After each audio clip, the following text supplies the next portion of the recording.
Hello friends, हमारे देश भारत समय के साथ साथ बहुत राजवंश के द्वारा रूल किया गया है। उन्हीं राजाओं के द्वारा बहुत सारे मोनूमेंट्स यानी कि ऐतिहासिक स्मारक का निर्माण किया गया है। दोस्तों, ये स्मारक उन्हीं राजवंश का सुवर्ण इतिहास के साथ साथ उनकी कल्चर और आर्किटेक्ट का जीता जाता सबूत है। सारे ऐतिहासिक स्मारक इंडिया को एक बेहतरीन टूरिस्ट प्लेस बनाने के साथ साथ इंडिया का नाम देश विदेश में रोशन करते हैं। आज हम इस वीडियो में जानेंगे भारत का ऐसे 5 इस्लामिक स्मारक के बारे में और साथ में ये जानेंगे कि उनकी बनने के पीछे की राज क्या है। तो दोस्तों, ये वीडियो को एंड तक जरूर देखें क्योंकि ये बहुत ही इन्फॉर्मेटिव और एजुकेशनल होने के साथ साथ एडवेंचरस भी है। So let's start the video. Red fort यानी कि लाल किला, इसे मुगल बादशाह शाहजहां के द्वारा बनाया गया था। 1639 से इसका निर्माण कार्य को शुरू कर दिया गया था। इसको बनाने में रेड लाइमस्टोन साथ में संगमरमर का इस्तेमाल किया गया था, इसीलिए इसका कलर रेड है। लाल किले में एक अंडरग्राउंड चैम्बर मौजूद है जिसको लोगों की नज़र से बहुत दिन तक छुपा के रखा गया था। ये पूरा 254 एकड़ यानी कि 103.06 हेक्टेयर में फैला हुआ है। इसका दीवार का हाइट 75 फीट का है और किले का हाइट 59 फीट का है। इंडो इस्लामिक स्टाइल से बनाया हुआ रेड फोर्ट को यूनेस्को के द्वारा वर्ल्ड हेरिटेज साइट का मान्यता मिला हुआ है। समय के साथ साथ इसके ऊपर मुगल फिर ब्रिटिशर्स के द्वारा राज किया गया है। 1638 से 1857 तक मुगल ने, फिर 1857 से 1947 यानी कि पूरी 90 साल तक ब्रिटिश एम्पायर के द्वारा रूल किया गया है। 1947 के बाद इंडिया गवर्नमेंट के द्वारा इसका ध्यान रखा जाता है। ताजमहल, इसे प्यार का अद्भुत प्रतीक माना जाता है। मुगल बादशाह शाहजहां अपनी क्वीन मुमताज महल की यादों में इसे 1631 में बनाने के आदेश दिए थे। करीब 22 साल के बाद यानी कि 1653 में ये बनकर तैयार हो गया था। इसे बनाने के लिए देश विदेश से 20,000 से भी ज़्यादा कुशल कारीगर साथ में मजदूर आए हुए थे। शाहजहां ने ताज बनाने वालों के हाथ को काट दिए थे क्योंकि दूसरा ताज न बन पाए, पर कई लोग इसे सिर्फ अफवाह मानते हैं। ताजमहल का हाइट 73 मीटर है यानी कि ये कुतुब मीनार से भी हाइट पे बड़ा है। ताजमहल की मीनारें स्ट्रेट नहीं है, वो इसीलिए स्ट्रेट नहीं है कि वो मुख्य मकबरे को अर्थक्वेक से प्रोटेक्शन दे पाए, यानी कि अगर अर्थक्वेक हुआ तो ये मुख्य मकबरे को कोई भी नुकसान नहीं पहुंचा पाएंगे।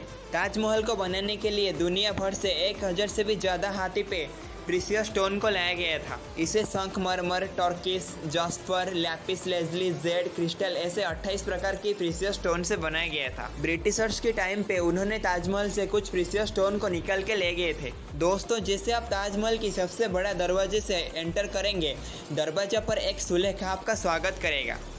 हे आत्मा, तो ईश्वर के पास विश्राम कर, ईश्वर के पास शांति के साथ रहे तथा उनकी परम शांति तुझ पर बरसे। ताजमहल को इंडो इस्लामिक वास्तुकला से बनाया गया था। ज़्यादातर लोग यही सोचते हैं कि वो ताजमहल का मुख्य दरवाज़ा को देखते हैं, पर असल में वो ताजमहल का पीछे का दरवाज़ा को ही देख पाते हैं।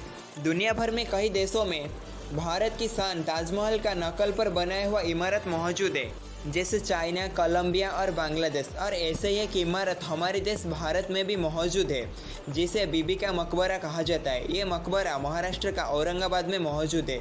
इसे मुगल बादशाह आजम शाह ने अपनी माँ की याद में बनाए थे। उनकी माँ दिलारस बानो बेगम की याद में वो बनाए थे 17वीं शताब्दी में। ताजमहल का ज़्यादातर लोकप्रियता इसका निर्माण से जुड़ी हुई एक अनोखी प्रेम कहानी से है। बादशाह ने अपनी प्रिय बेगम मुमताज़ की मृत्यु से बहुत दुखी हुए और आखिरी उनकी यादों में ताजमहल बनाया गया। जामा मस्जिद, कहते हैं एक बादशाह ने अल्लाह का सबसे उच्च दरबार बनाने का सपना देखा और उसी सपने के ताबीर बनी दिल्ली का जामा मस्जिद। मुगल बादशाह शाहजहां चाहते थे खुदा का दरबार सबसे ऊंचा हो, इसीलिए वो अपने दरबार के ठीक सामने भोजला नामक छोटी पहाड़ी के ऊपर जामा मस्जिद का निर्माण किए। इसे काले और सफ़ेद संगमरमर से बनाया गया।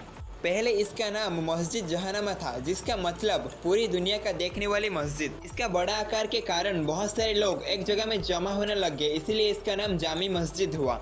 फिर इसका नाम जामा मस्जिद हो गया, यानी कि जहाँ जुमा का नमाज होती है। ये मुगल कला का एक बड़ा उदाहरण है। साथ में शाहजहां के द्वारा बनाया गया आखिरी इमारत था कुतुब मीनार। इसको दिल्ली का सबसे पुराना मोनूमेंट कहा जाता है। ये मीनार दिल्ली का मेहरीली एरिया में है और इसे यूनेस्को के द्वारा वर्ल्ड हेरिटेज साइट का मान्यता मिला हुआ है। दिल्ली का सुल्तान कुतुबुद्दीन ऐबक के द्वारा 1192 में इसका बनाने का शुरू किया गया था और 21 साल बाद उनका सन इन लॉ इल्तुतमिश ने इसका कार्य को संपन्न किए थे। 72.5 मीटर यानी कि 337 फीट का ये दुनिया का सबसे बड़ा मिनेरेट और इसे विक्ट्री टावर भी कहा जाता है। दोस्तों, आप अभी सोच रहे होंगे मीनारेट क्या होता है। मीनारेट एक टावर होता है इस्लामिक कल्चर में, जिसे मस्जिद के पास बनाया जाता है। इसका बेसिक यूज ये होता है कि एक आदमी इसके ऊपर चढ़ के आज़ान गाता है।